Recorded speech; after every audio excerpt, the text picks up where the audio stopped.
bismillah alhamdulillahi rabbil alamin arrahmani rahim maliki yawmiddin iyyaka na'budu wa iyyaka nasta'in ihdina siratal mustaqim siratal ladzina an'amta alayhim ghayril maghdubi alayhim waladdallin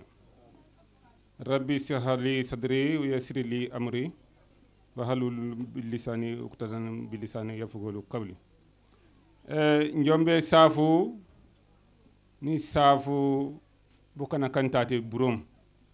ni safu kati isuko yimbo folo ni safu anfana kun fana kati isukoy ni safu kusefa kati isukoy ni safu anfana omtatan manja kilifa emak ankone sunkaru sani ni safu ni safu kun fana kati kalolak ni safu kun fana kati isukoy bu musafuntu sani omtate njombe safu balaw pour batingere safu ku jabru ku kilifa ki kan dede su koy folo ku kilifa kumbo kemak imte kan imte kati fu juma fati kilifiyay imte kan imte suturay be nano san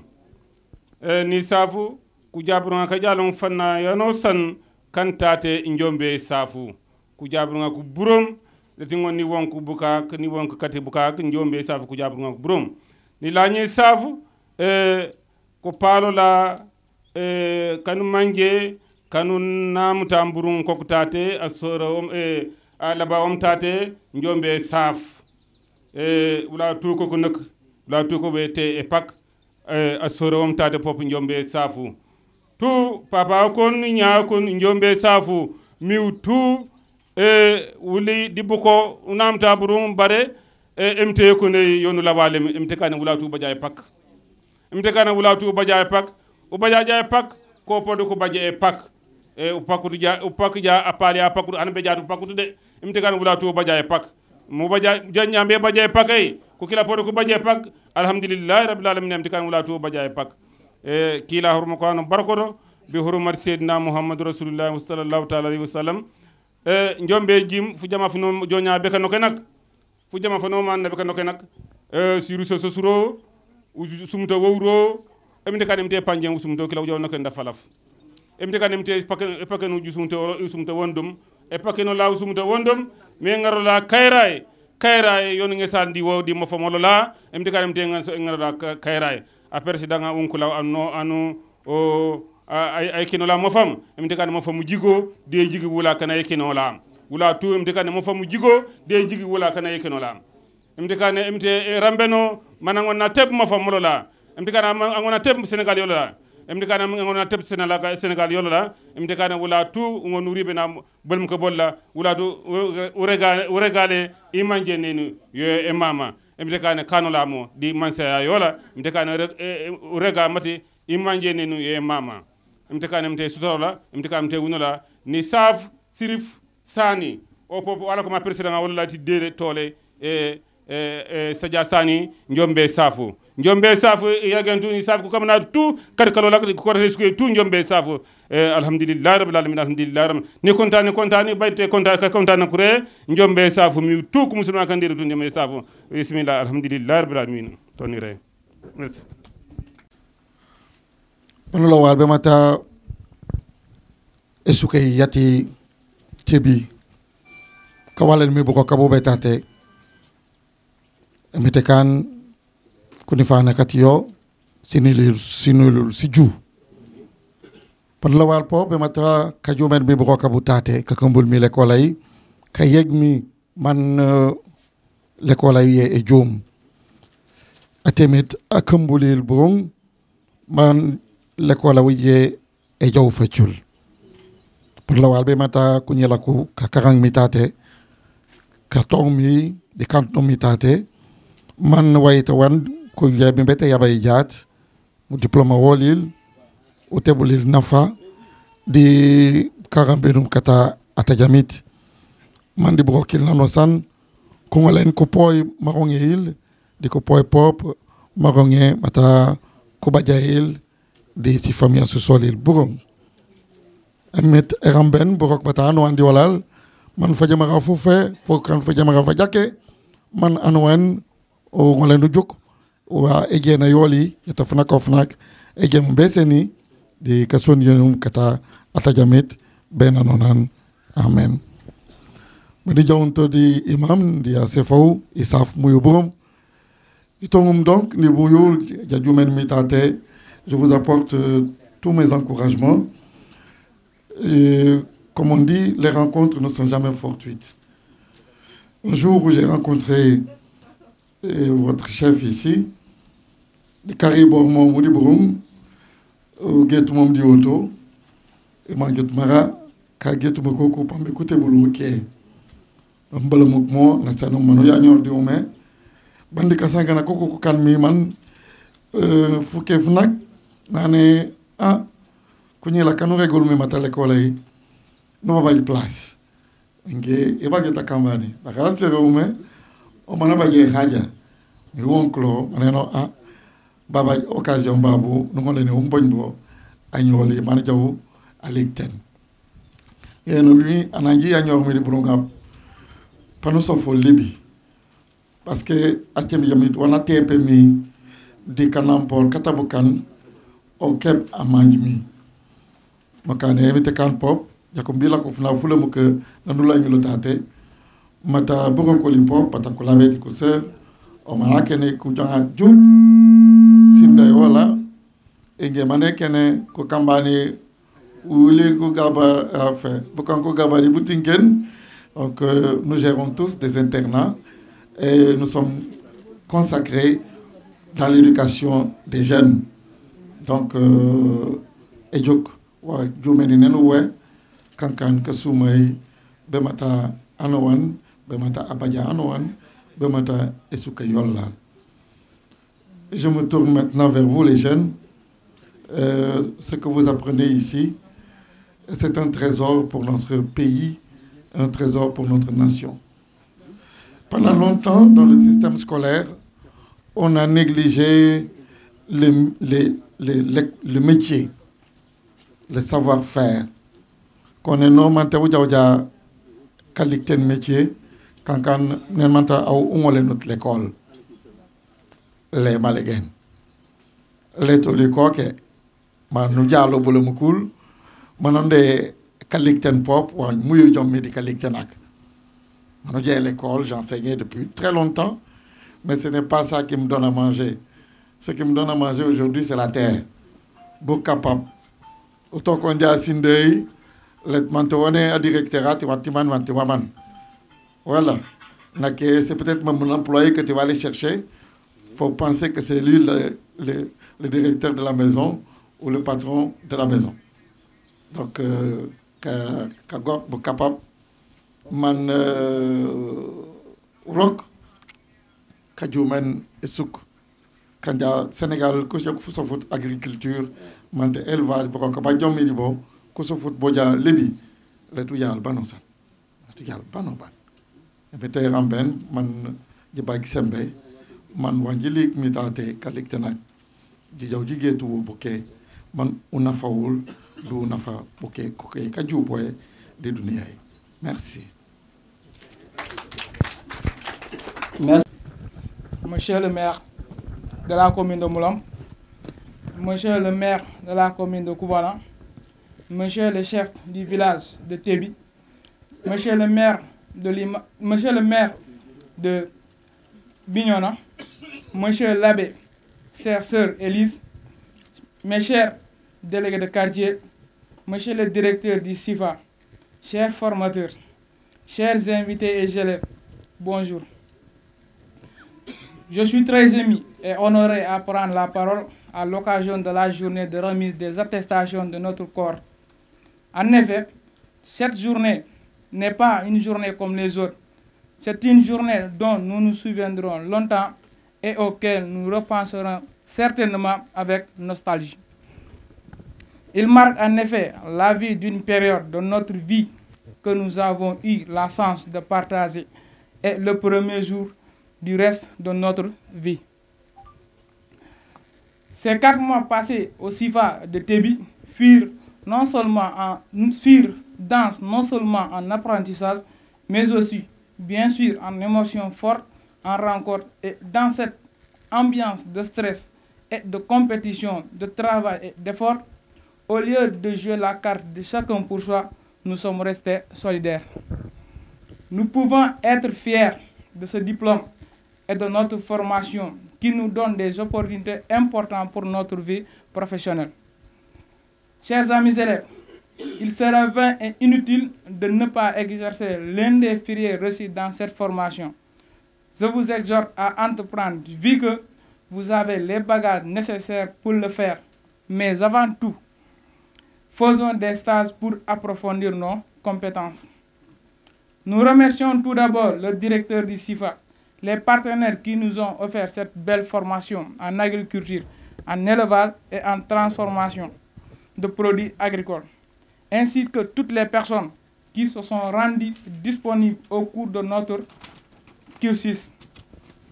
Je pense en particulier à M. Sadia Sane et à Boubacar Sane. Nous remercions également l'ensemble du corps professoral, en l'occurrence M. Kamara,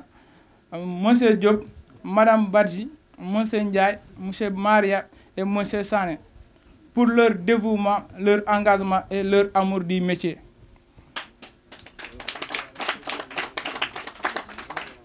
Des hommes et des femmes dont l'ambition est de nous servir et de nous nourrir.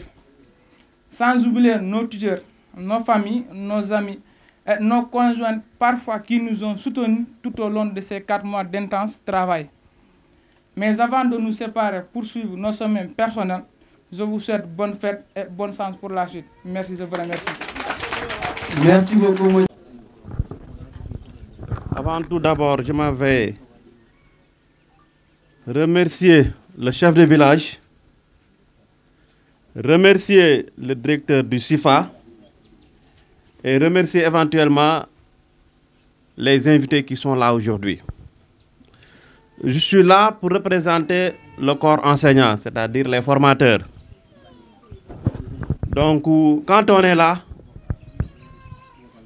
c'est pour former des jeunes. Mais avant de dire quoi que ce soit, je vais dire Alhamdulillah. Parce qu'on avait débuté en beauté et finalement on avait terminé aussi en beauté. C'est pas facile de gérer des jeunes. Les éducations, les cultures, les tempéraments ne sont pas les mêmes. Mais on a fait de notre mieux pour gérer cette situation. Aujourd'hui, je suis très fier de parler dans ce domaine du fait que moi, je suis purement produit de la formation professionnelle. Donc, vous, la population de Tébi, si vous avez eu la chance de coopter ces genres de formation, il faut remercier Suisse Contact. Il faut remercier le responsable de ce projet du nom de Bilal Si qui est absent aujourd'hui. Il devrait être là, mais par des contraintes de temps, il est absent. Je ne veux pas marcher sur la langue de certains, des personnes qui ont déjà pris la parole. Je veux nommer M. Labbé, qui a parlé des bonnes informations concernant l'agriculture. Et M. Kamara a été très clair pour dire que la terre ne ment pas. Dans cet établissement, on a eu à former divers domaines,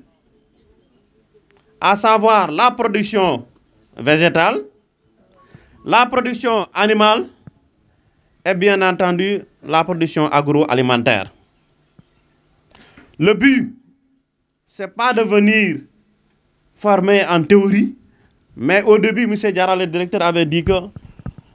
l'accent est mis sur la pratique, 80% de pratique. Donc, nous voulons vraiment former des futurs entrepreneurs, des gens à qui, à la fin de la formation, peuvent bel et bien travailler pour leur propre compte. Ou bien des gens à qui ils sont prêts à être employés quelque part, soit une ONG, soit un fonctionnaire qui a de l'argent et qui mène ses propres activités. Parce que si l'étudiant, si l'élève,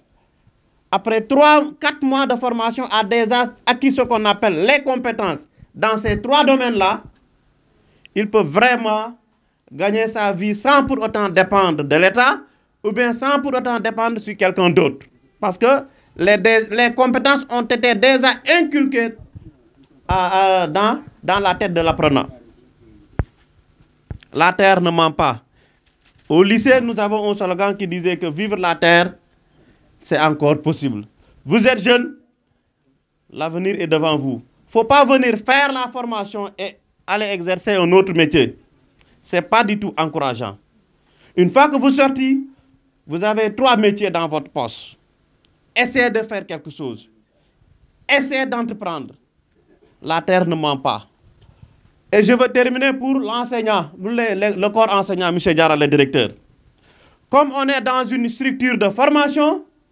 il faut toujours penser au renforcement de capacités liées aux gens qui interviennent dans les salles de classe.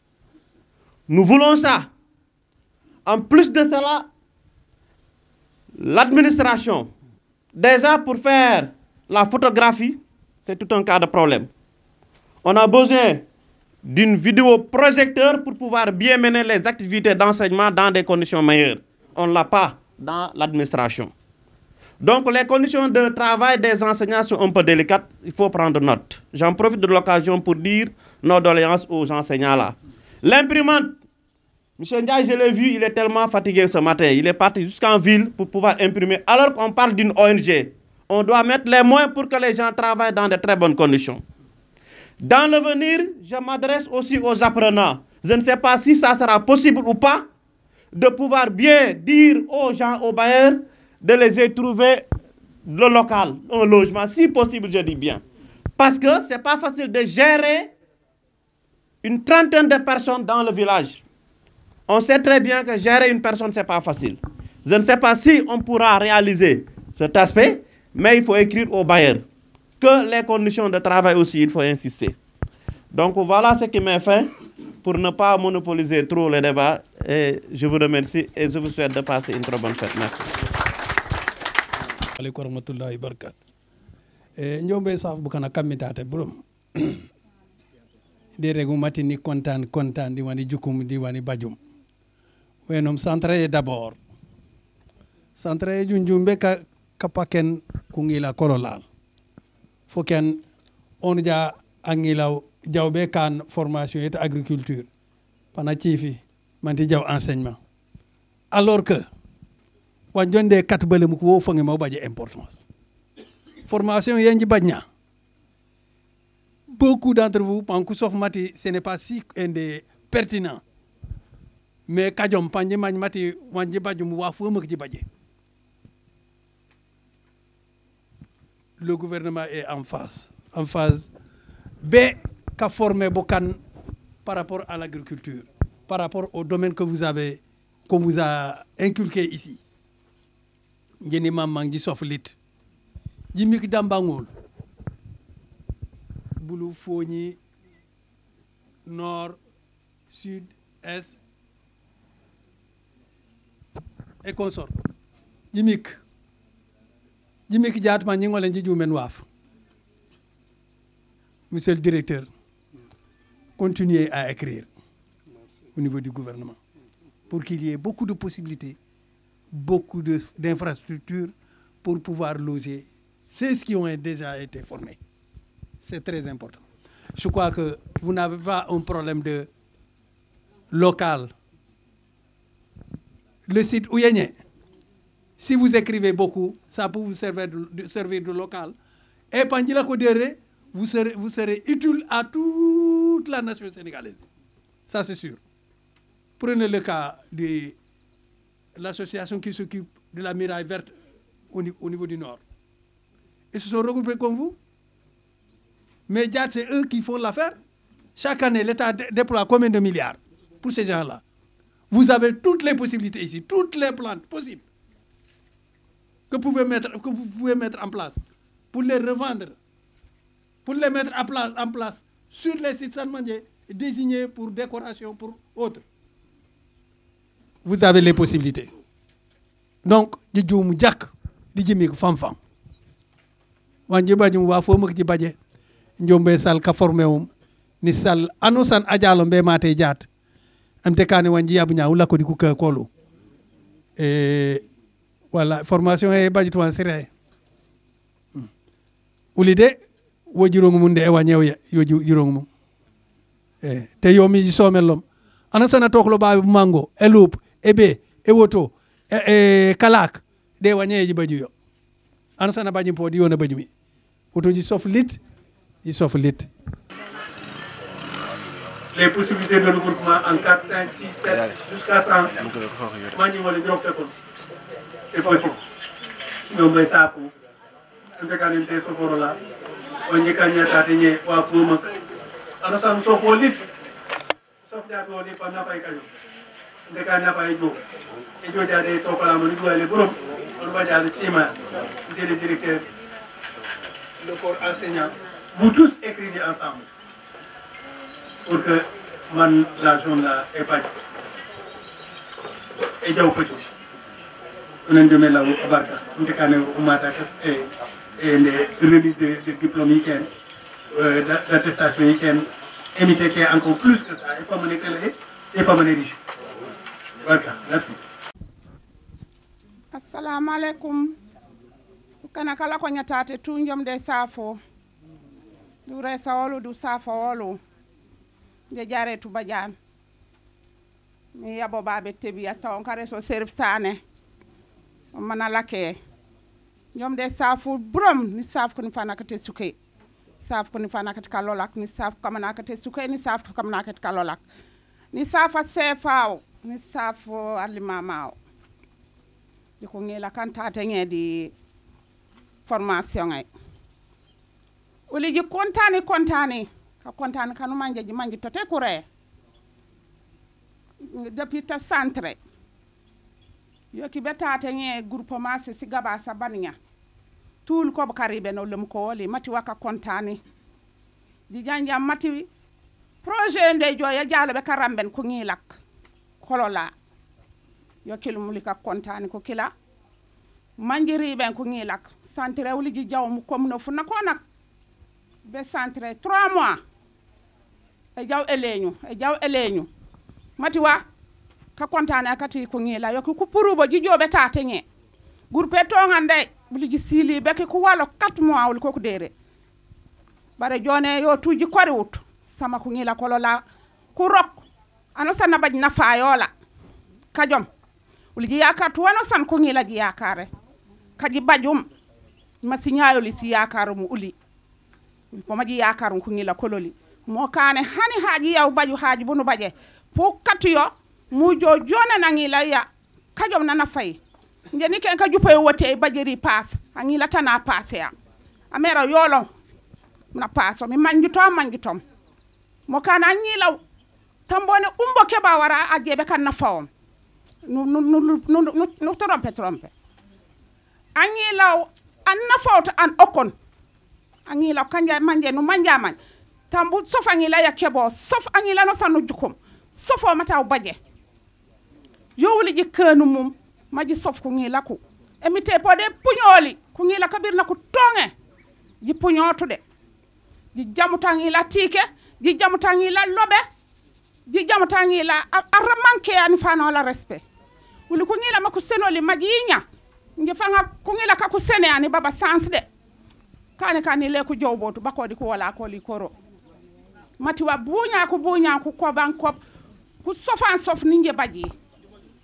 mo kane njom de sal ko ngilak ni sal ka ngalon projet yenye be karambe na kat ko ngilak njom de safo mite kane gi simaya mite kane gi anosa wana jalon tate mbaju ken na fayola mite kane wano san waji katulom haja yiken mite kane uye e koyumu haja ji katulom manyen na fawu digi simaya digi baj na fa biro yolu yo enye karo kenya biro ku koyumutu we wa mi jonne di wo biro kares la tule ku roka biro kon nak mi te ñuri ja tate ñe sof tate ñen waro sof e lawete mi te hani yone sof tate ñe ka janda ke mu wañ sof ko mu wañ fu juk were gu mu sof bare ngia wañ la tu jam nge wañ yo yonde ka gale nana ko ñilak nge lati wañ aberi wa wañ tu jam gati rok mite kane nu yegeto wolu tulla ko di we waji jowmu lonya tambi kanu zero mite kanu yegeto wolu sofu waji jowmu lonya jambi kane e joyati kala ko ba ka perti temps uri njake nu beten mu jolle weekend mite kanu yegeto wolu diplôme sagi genya be yabe mite kane annonce na rek tamani tarde be yabe diplôme nye biri njagi sof lit annonce na juku na fa awala na juku na fa buka ko lako dere buroka be signay ku rokutubo e si pape ku rokutubo mite kane ku juku na fa ji pour l'homme sindeji jobe tata nye baraka ba temite nje kar sanke na kumba tata ku re njomde safo njomde salo de kane gi simaya. salaamaaleykum may nuyu ñëpp ku nekk ci turam ak santam di nuyu waa Suisse Contact mi nga xamante ne ñooy partenaire principal lu jëm ci wàllum formation bi di nuyu imam ratib di nuyu le représentant du curé di nuyu aussi le chef de village man nag ñëpp dañoo nuyu ba fàtte suñu maman yi ñu daan toggal fii mais man fàttewuma leen maman nuyu naa leen ziar naa leen yéen yëpp waaw ndax bu dul yéen kenn du lekk fii di leen ne rek jërëjëf di nuyu aussi waa dëkk bi yëpp nga xamante ne ni ab gan fu mu mën a jógee fii lay dal donc amuñu seen fay di leen di nuyu bu baax a baax di nuyu aussi mes camarades qui sont absents ou présents ici may di nuyu bu baax a baax mooy la première promotion et aussi di nuyu aussi la promotion sortante qui est là présent la deuxième n'est-ce pas di nuyu aussi mon homologue Ismaël donc c'est Ismaël au carré les deux présidents tàccu leen ko bu baax di nuyu aussi les formateurs et formatrices madame ñu ngi lay nuyu monsieur Diop monsieur Camara Atumbe ak ñi nga xamante ne ñi ngi fi xawma leen di nuyu ñëpp di leen wax rek que la fête soit belle et yàlla na lii gën a continuer di wax rek nañ jàpp ci agriculture bi ndax agriculture mooy bay dunde la ñu wax donc bu ñu béyul duñu dund ak ku mu mën a doon nag bu ñu béyul di nga gis kon directeur buy gën a ci bureau dem uti lu muy lekk ak xaalis bu mu mën a yor nag boo amul lu muy lekk xam naa dina ko util boppam mbaa mu defal ko boppam donc bu ñu ne mbay comme monsieur Diop nu mu ko waxee fii c'est l'ensemble des 3 filières qui sont tous là moo xam agriculture la élevage wala transformation des fruits et légumes donc nag li ma bëggoon a wax monsieur Diop wax na ko ba pare heureusement que il a marché sur ma langue loolu laa bëggoon a wax tuuti gannaaw loolu di leen remercier bu baax a baax jërë ngeen jëf.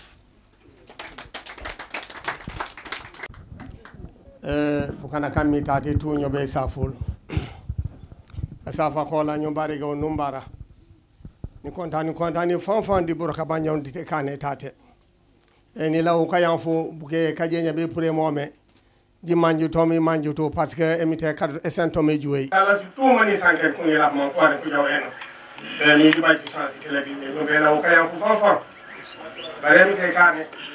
e joyi lati ɗiñe mo kam e bale ko ɗi commencé ka sankena fo ɗoy ñomɓe safa sefa ni safa limama ni safa abe am tade da sécole ni safa les enseignants quand tade les professeurs ni safa le directeur recticité ni safa tous les notables kati suɓe kajalom ɓe mate tade kemite ni safa e je m'excuse ala ɓeyaw mais na sécole e jaw ki jakko moleti ñomɓe law kayaw fo ni safo le maire rati communauté ñamon malgré alétati ñebe ñombe safo le directeur rati sifa no xamas responsable village si o ko na jaw ka jabru mo xam alétati bari woni jebe ka bamba jeri ka sakena kumbo ko sumu le sumu do ko rego ani rego ko ni mamma manji sofo lit di pour le groupe ana be do qualité qualité no banja no beten man jo be lan qualité no af anu kan wonu bege ala fe la tout sauf bouquet ugor we nu beken ugor we nu beken ugor we nu beken daba ngay yalla mo du bay to wa fon manje la du bay wa fon manje waje be ngam ina fa ino ke no ke taake kama kane di sof wa foko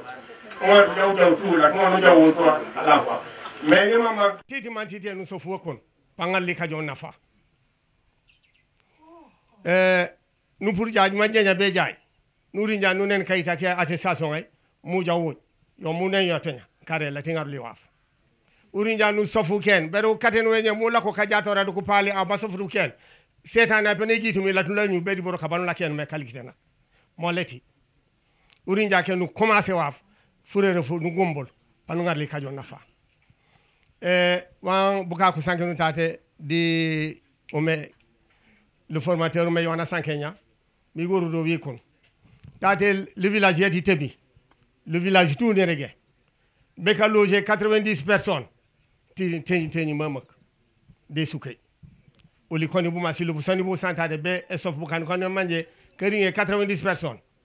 bari alhamdulillah rabbil alamin emiteram be rambol ko karagal be jat jiragal jam mi pop ka jalon kalkite nak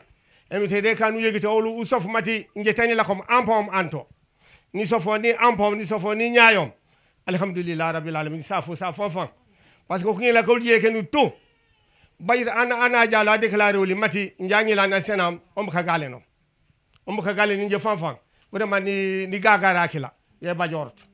opo ni mama ando sanaje mbe jole emite de seno bu yegite bu kila mati mani jenya wa jaka wani kane di ampom ni kawo di sindete ande mo kala ka kol pan fama ko jake ni safa se fawloli kana kila lojem kati jilulum plus de 30 personnes sinde yo la wakela kebo yono to de ano sana lojem 30 personnes di sinde ya comment ça fait e jonko yekon kalimi sikakon fusil fakon e salemi de bere ko po kunyela kanka kunyel ka jake kane jaka tenye le jaw mo ka nyombe law yubonke way ana sena pour jatate na continuer di bor ka banande kane onnen jatu wari nya fulengo gorto ke c'est fini ñenani katum l'école en 74 ni ka l'école bare o jaajaade ka sangana français jaat dimi kala ko nya buka ko peneni jamu se wolo bay to bak i bay du befe mi bay to dara mais nakka karanga kini kendi koro o jike livrer pan ngonu ngaru do ken bare o beten ja livrer yo popé beteni mo kam ni mama ma di soflit ni jaw mamak ni mama mire tate parce que kana ku jupo ñombe safo o salam e goro jat an manje to sumuto ñombe law e jalor be rego an furim fan manje fo sumuto merci أعوذ بالله من الشيطان الرجيم بسم الله خير أسماء الله وعلى آله وأصحابه الذين ما كرهوا إلا صحائف الوحي وأولئك على هدى من ربهم وأولئك هم المفلحون أيها الحضور أيتها المسلمون آتيون من كل فج عميق عمدة القرية إمام القرية أصحاب الكنيسة مدير المدرسة السلام عليكم ورحمة الله تعالى وبركاته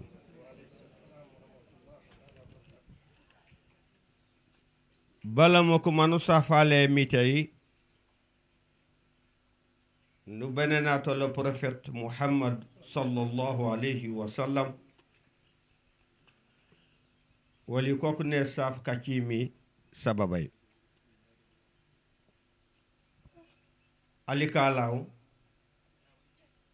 علي ماماو الديريكتورات l'école les formateurs kammi di ka former ko ñi lako a palola no bongar ala bayaw anu manjimi bongaro la bakon bene mitay wala bongoro bene mitay bu ko po bongar bene mitay ona mora jatate panu safa lol di kapana kate église ay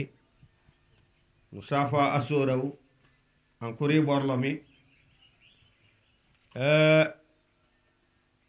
wa ma ala rasul illa al balag emi tayone muhammad rasul sallallahu alaihi wasallam bo ngi mu ci kari ngeen kep njari ngena ku boñ kan kam monsieur le maire asellam man joy mat fu joja fu fe di kares kola bare monsieur le maire naane mu ngi nuyu waa dëkk bi jëmee ci chef de village éliman bi directeur bi formateur yi dëkk bi yépp mu ngi leen di nuyu sama wolof bi daal yem na ci jënd tàngal ak almet mais nag mu ne dafa kontaan bu ma amee jaaxale nana baji mi kawonoor ka gaale no ne sigirol ne te buka jasenol ni ji jone no ku ñi ko keliyam mambe ko le ku na fawro kajom na la nya benenu ku ce benen legi langi yabil ringori ne sigir onami ayma ansumana papis jemme arabay ko ne namuzajut ansumana jemme amera no manje model yati amer kabiri nang wote o mi fafula yako jumeno lene me ameraw wana gamme mi folo esukay wana gamme mi la commune nani ngi amera bajitu parti man maire bu nga xamne amul parti tam buma amé parti jour el bu ñu doon def campagne fofu amna parti mais bima démé be yalla tégg ma ci bop commune bi légui nekatuma ci parti la côte anata parti di la côte ko pour toute la commune najiker ku ñi la ko kan mangi mi ku l'école wala nu ku ñu ko to ci ndey man ko la koye wara mo kana pour les soutenir na boñu libe babe di muyu ni jigari ji jonen o me bambantate nane la terre ne ment pas te yalla wax na ko ci alquran yalla defane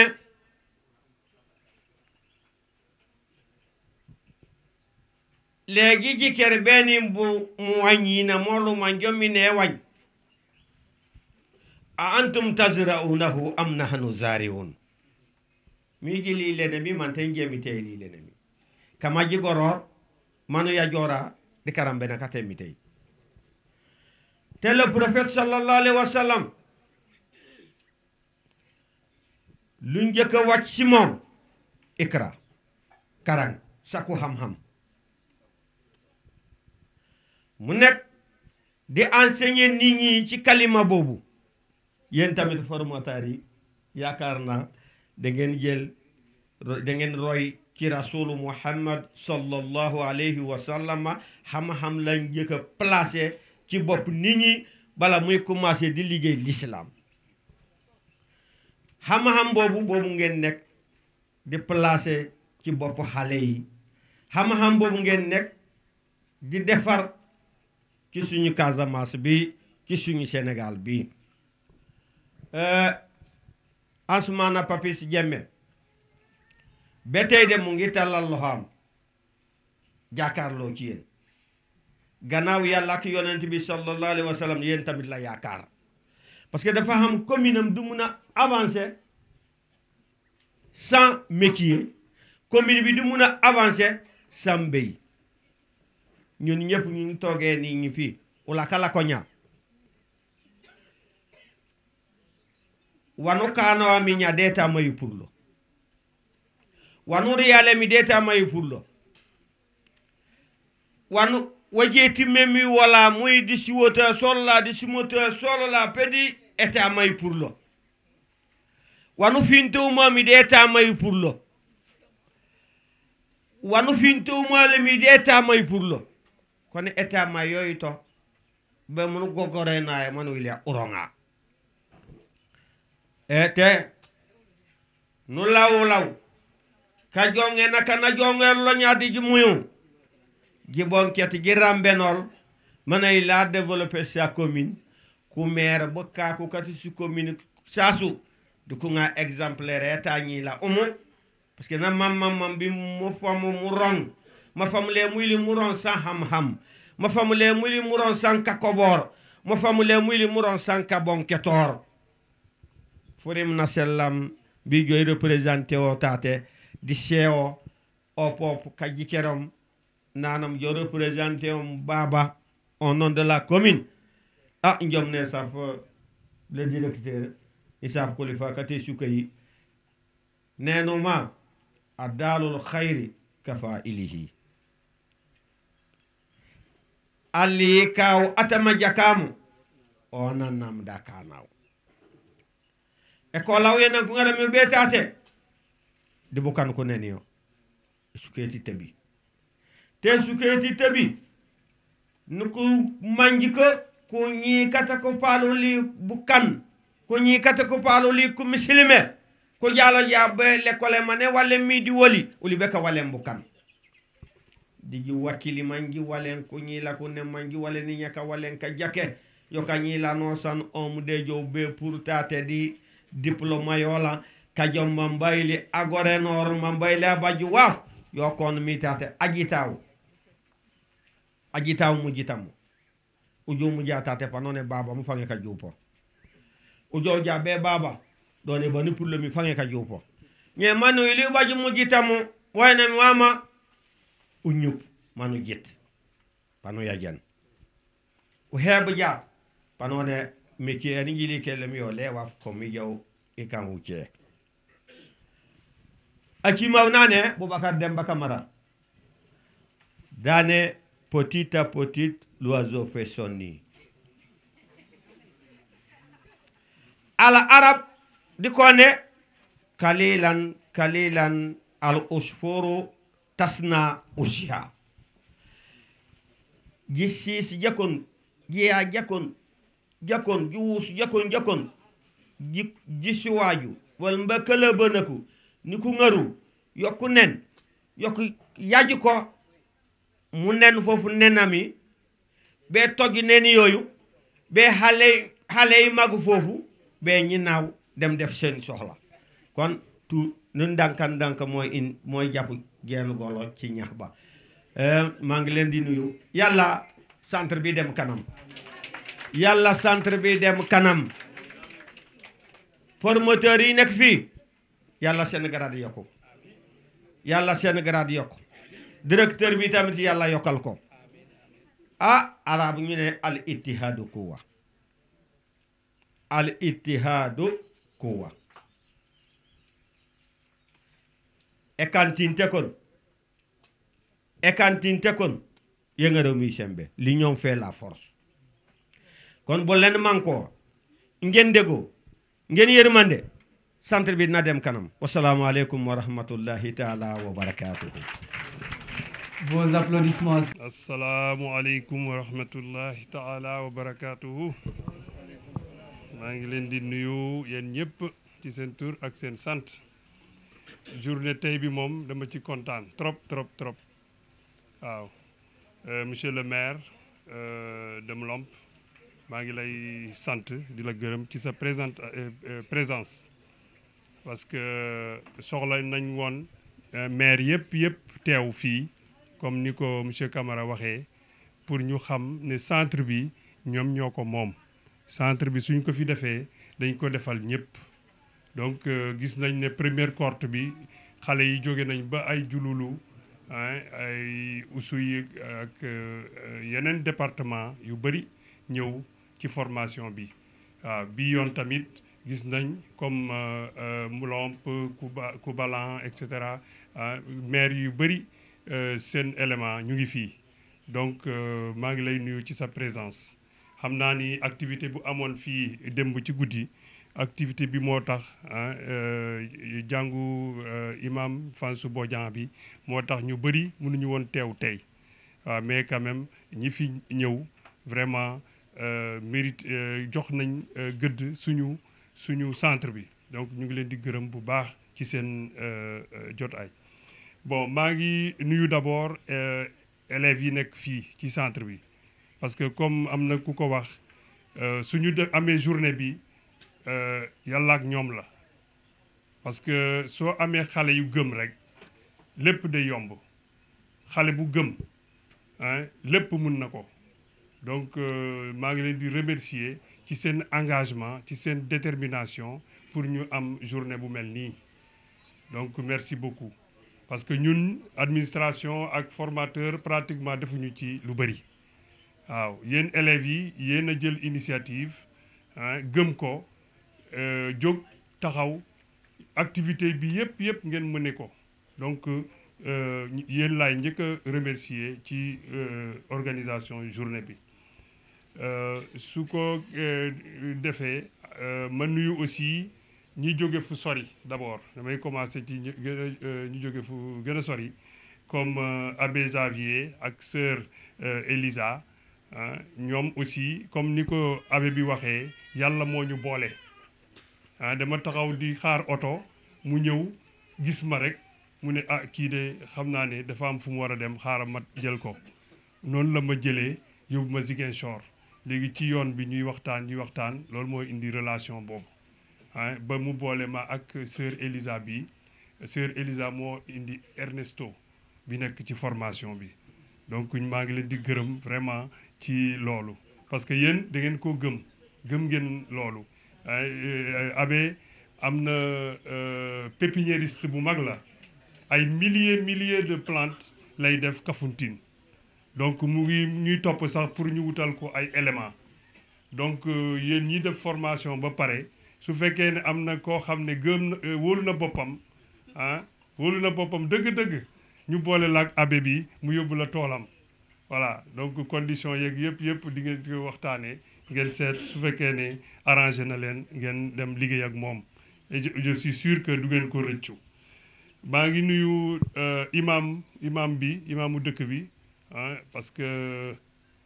gis nañ ne vraiment tëbi imam ak chef de village ma boole leen parce que ni ñu jàppee suñu xale yi parce que am 90 jeunes dans un petit village comme ça xol bu baax rek mooy tax nga mun ko su question moyen du question dara xol la te loolu moom gis nañ ko fii tëbi ne vraiment seen xol yi dafa yaatu ku ñëw rek mun nga bokk ku ñëw rek soo bëggee mun nga bokk donc maa ngi leen di remercier waa dëkk bi yëpp ci accueil bi ngeen di jox suñu apprenants yi te du yem ci ñii tamit ñu ngi xaar ñeneen dès le mois prochain disons à partir de demain après-demain normalement dina am ñeneen ñu ñëw donc ñu ngi leen di ñaan li ngeen def ak ñeneen ñi ngeen def ko ak ñii tamit donc loolu laay ñaan village bi donc maa ngi remercier aussi formateurs yi parce que soo gisee lii yëpp am formateurs yi la ay formateurs yi fi nekk ay xale lañ amuñu peut-être expérience bu bëri mais engagement bi ñu am tax na ba ñuy réussir lu bëri donc maa ngi leen di remercier ne leen ñu continuer nii ñu continuer parce que des na liggéey bi des na il faut que ñu jàpp ci bu baax pour que centre bi mun a dem fu sori parce que centre bi c'est vrai que Suisse Contact moo ko financé mais après day bàyyi su bàyyee dañuy demal suñu bopp donc looloo tax ma ne na ci ñëpp jàpp pour ñu mun a continuer faut pas que Suisse Contact dem rek ñu ne centre bi dee na parce que Suisse Contact nekku fi moo tax ñëpp ci war a jàpp GIE bi comité de gestion waa village bi ñëpp formateurs yi administration bi ñëpp jàpp ci donc maa ngi nuyu aussi invité yi fi ñëw yëpp parce que mënuma peut-être citer ñëpp mais am na ci koo xam ne bëgg naa ko wax mooy suñu sœur bi Sophie Sané parce que moom tamit jàpp na ci lu bëri ñi jógee côté Kubanaaw Kubalang moom moo leen indi am na aussi benn ONG cause première bu nekk Ziguinchor moom tamit indil nañu ay éléments yu bëri donc maa ngi leen di nuyu ñoom ñëpp képp ku ci taxaw daal maa ngi lay nuyu bien donc li ñu tax a organiser lii mooy fin formation cohorte 2 cohorte 2 boo xam ne fii lañ leen formé ci site bi parce que am na ñi ñu formé woon avant mais ñun ñi ñu formé fii cohorte 2 bi mooy génn nii cohorte 2 moom la ñuy bëgg a jox attestation tey loolu mooy ñu kii maintenant li ma bëgg a def mooy présenter d'abord SIFA bi fi ñu nekk nii peut-être am na ñi ko xam am na ñi ko xamul SIFA bi mu ngi nekk ci surface boo xam ne 8 hectares environ la 8 hectares boobu GIE AJTF moo ko moom donc GIE bi biñ ko gisee moo joxe moitié bi à peu près donc 4 hectares yoo xam ne ñu tabax ci bâtiment yi commencé activités yi mooy élevage bi bi ngeen di gis xar yeeg béy yaa ngi nii poulailler bi mu ngi fii n'est-ce pas agriculture bi surface agricole baa ngi nii bâtiment transformation de produits agricoles donc loolu mooy SIFA bi voilà donc ñu ngi installé yeneen SIFA bii mooy premier bu ñu tabax am na beneen bu ñu tabax Marsassoum boobu tamit mu ngi fonctionner am na beneen bu ñu tabax déjà pare na Latmingué dans la région de Kaolack Latmingué donc boobu tamit pare na mais démarré gul carrément activité yi am na beneen bu ñu planifié envoyé nañ sax appel d'offre pour construction boobu Kaffrine lay nekk Kaffrine voilà donc noonu la ñuy def ba Sénégal yépp am lu mel nii SIFA parce que Suisse Contact Mali la commencé Burkina Faso Niger réew yooyu bon par hasard c'est les 3 pays voilà que vous connaissez du Sahel waaw mais foofu lañ commencé donc Niger Burkina Mali Niger rek am na 22 SIFA comme nii 22 SIFA ñoo fa nekk donc Mali bon et cetera donc voilà donc loolu mooy SIFA bi donc produit yi fi nekk transformation bëggoon naa kenn présenté ko mais je crois que def nañ présentation bi ba pare jarul ñu ci delluwaat donc yéen ñëpp mun ngeen a gis produit yi fi nekk lépp lu fi nekk rek fii lañ ko defaree am na yeneen yoo xam ne sax defar nañ ko ba jaay ko comme ay tigadegeeg ay yeneen produits yoo xam ne def nañ ko c'est vrai que jóobeen bi na wax ne bambara bi mooy wax n'est-ce pas maa fe la bëgg donc moo tax il faut mu tudd tigadege bi donc am na yeneen produits yoo xam ne ñu ngi koy defar fii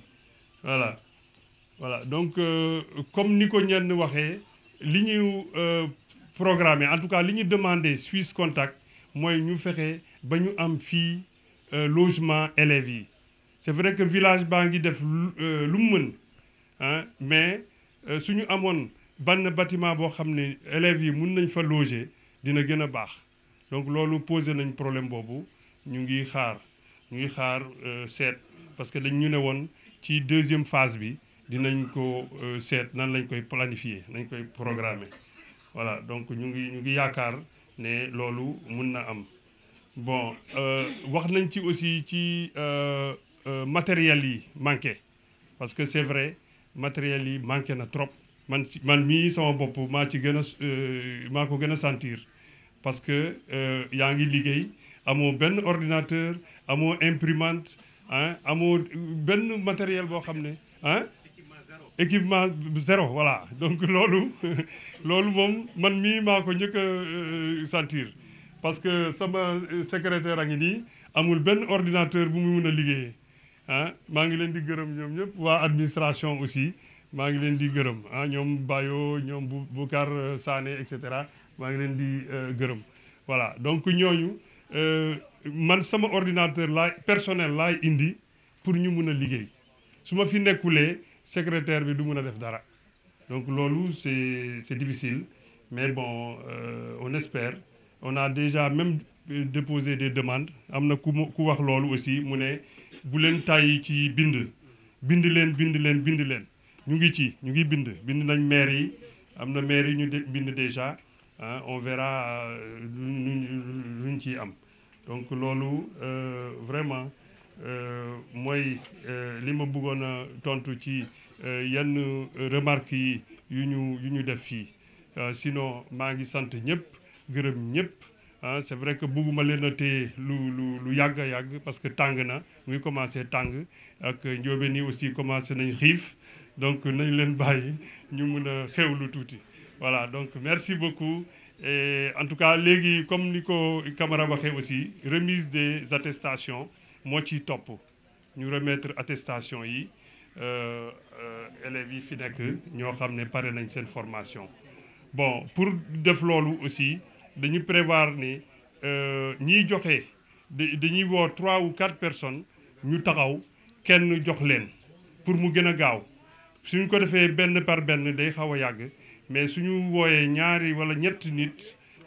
3 personnes ñu jox leen ñoom ñu génn ñeneen 3 préparé ñëw ainsi de suite donc comme ça day gën a gaaw donc loolu moo ciy topp. Donc maa ngi nuyu aussi la presse parce que presse souvent dañ leen di fàtte mais il faut que ma nuyu leen surtout le doyen Doudou Sonko à chaque fois su ma waxee ak moom rek day comprendre day jóg tout de suite donc maa ngi koy gërëm te moom moo ma boole aussi ak Bignona TV Bignona télévision donc ñoom tamit bi ma leen wooyee parce que bi ñuy organiser affaire bi en 3 jours lañ ko organiser ça a été vraiment organisé voilà. Très rapidement donc ñëpp ku fi ñëw rek da nga koo gëm donc maa ngi leen di remercier la presse seen présence et que bon à partir d'aujourd'hui je crois que on peut continuer à travailler et on doit continuer à travailler pour que population yëpp ñu sensibiliser leen ñu xam ne am na centre bu mel nii fii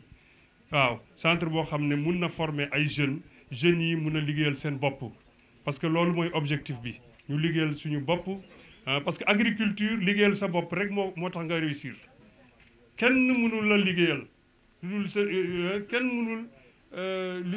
non il faut que mu nekk quelque chose de personnel waaw l'agriculteur c'est le plus grand capitaliste de la terre voilà ça il faut le savoir c'est un capitaliste c'est voilà il travaille pour lui-même. Mais si tu prends quelqu'un d'autre nga ne ko na la liggéey bi du dem c'est pas possible donc loolu nañ ko comprendre de toutes les façons après la formation des 4 mois il y a un suivi qui se fait agent de suivi yaa ngi fii ñoom ñooy dem xool li ngeen di def lan la ban problème ngeen am ñu remonter ko ñu seet maintenant nan lañ leen di accompagner nan lañ leen di conseiller nan lañ leen di dimbalee. Donc loolu aussi ça va durer environ 4 mois de suivi waaw après maintenant on verra de toutes les façons on est ensemble comme on dit souvent on est ensemble et inchallah ça ira voilà donc merci à tout le monde et je crois que la remise des attestations peut démarrer voilà merci bien. Ok, applaudissez les 6 et 4 mois c'est vous cela montre que vous êtes en train de faire quelque chose c'est vous voilà 4 mois yi ñëw encore mooy boo leen di def dara seen kër dañ leen di suivre ou bien boo leen di def stage quelque part aussi on peut vous suivre ok donc après la formation ici vous pouvez faire des activités chez vous comme ça ñi mun leen suivre parce que y a des agents de suivi yi nga xam ne ñoo nekk fii yi nga xam ne Suisse Contact moo leen gérer donc si vous faites des activités chez vous ces agents de suivi là dinañu ñëw ñu xool lan ngeen di def ban problème ngeen di am bu fekkente ne formation bi ngeen def fii da ngeen am quelques soucis techniques ñoom dinañu remonter information si vous avez des problèmes de matériel ou bien des problèmes de logistique mun nañu xool agent de suivi dinañu jël en compte tout ça ñu mun ko remonter donc 4 mois yi ñëw encore vous avez des choses à faire yi nga xamante ne centre bi ONG bi dina leen suivre après. Ok merci beaucoup à monsieur le directeur comme il a dit naaj bi tàng na. Donc dañuy procéder à la remise des attestations comme ça bu ñu jotee liste bi ñu mën a commencer. Oui. Julliti maa ngi nuyu ñëpp ku nekk sa tur ak sa sant di leen jox seen wàccuwaay bon damay ñëw présenter tey produit transformation yi ñuy jot a def am na conservé ak jus ak sirop bu ñu waxee conservé am nañu kii bi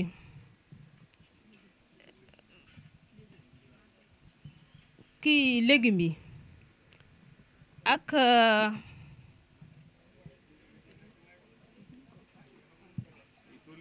anam confiti kii bi bii bu kii bi bu daxaar bi la bii nii bu kaju bi la ñi ñëw ci jus bi jus bi am na jus bisaab bu xonk am na bisaab bu weex mooy bii am na yu ñu jot a defar démb mooy gingembre ak buy ak cocktail bi anam sax ak cocktail bi gingembre ak bisaab bu weex lañu boole sirop kii moo fi nekk sirop limon je pense que c'est fini.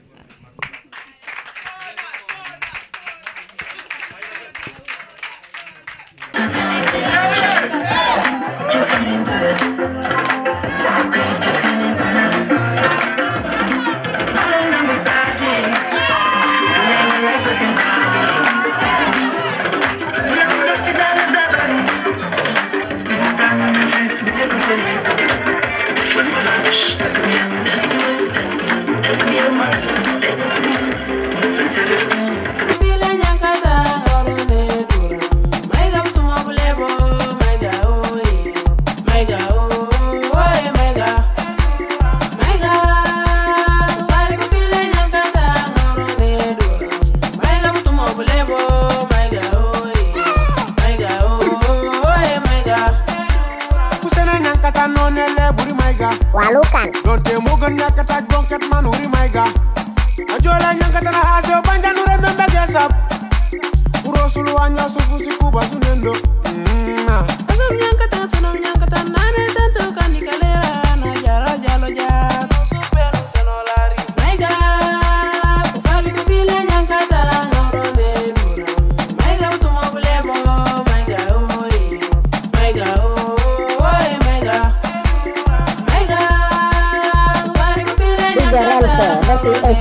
Hey DJ, Magaglio. Yes, Sohordi.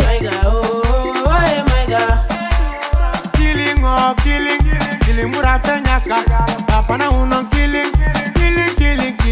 Aye na jalo e. Date busana. Papa jamunu wo ferele. Papa ferele. Nyima dalinga. E foro kelinga.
DJ Master from Esbija.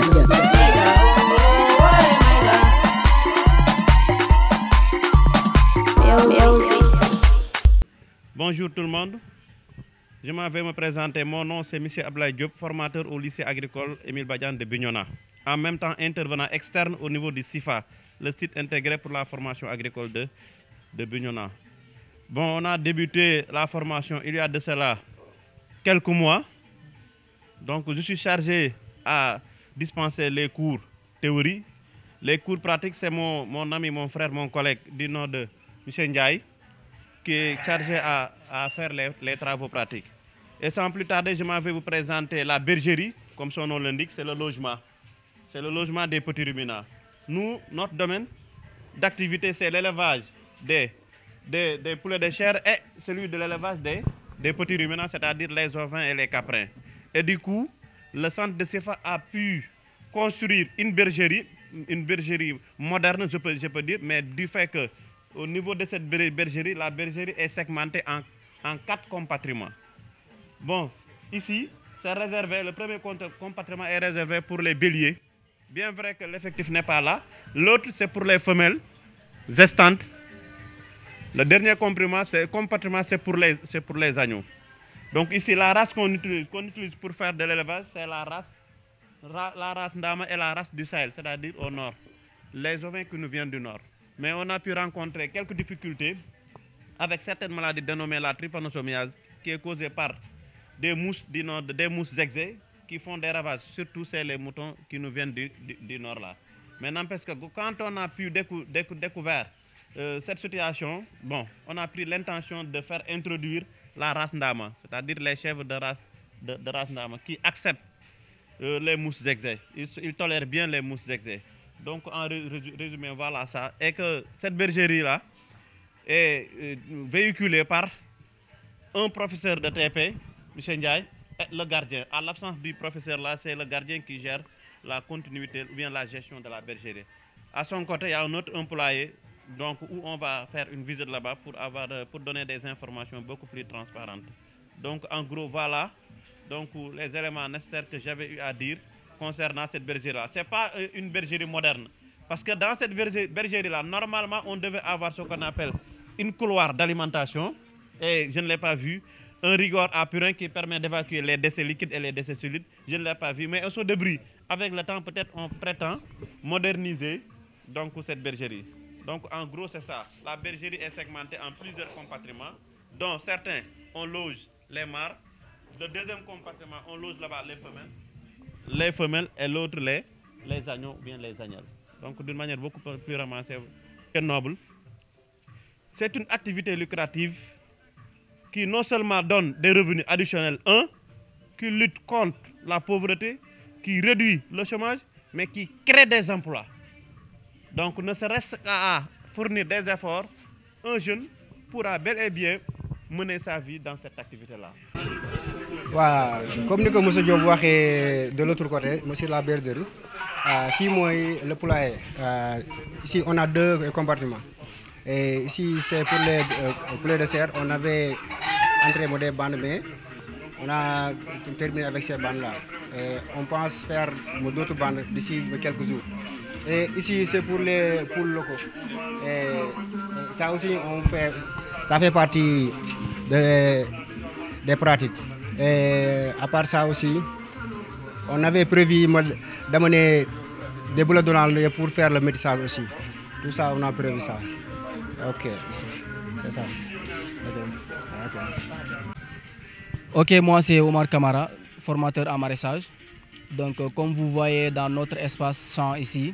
on fait agriculture, on fait pépinière, on fait aussi maraîchage. Donc ici, on a des pépinières de plants de papaye, le Casanus casan qu'on appelle pois d'Angole, on a aussi le nebedaï, le moringa oleifera. Donc tous ces plants qu'on a mis ici en pépinière, on va les répliquer ici au centre. Parce que nous voulons, comme nous faisons de la transformation ici, donc tout ce qui doit être cultivé ici au centre, la majeure partie de la récolte doit être transformée. Donc on a aussi nos produits maraîchers là-bas aussi, on peut les transformer, mais aussi on les vend aussi au niveau du marché. Donc voilà en somme ce que nous faisons ici. On fait de l'arboriculture, on fait du maraîchage. Les élèves ici, ils font le pratique aussi en greffage aussi. Donc tout ce qui est agriculture, vraiment on fait. Vous avez vu aussi notre fosse compostière là-bas. On fait aussi du compostage pour on peut accompagner notre activité agricole. Vraiment en somme, c'est ça que nous pouvons dire ici dans le domaine agricole, ce que nous faisons au centre.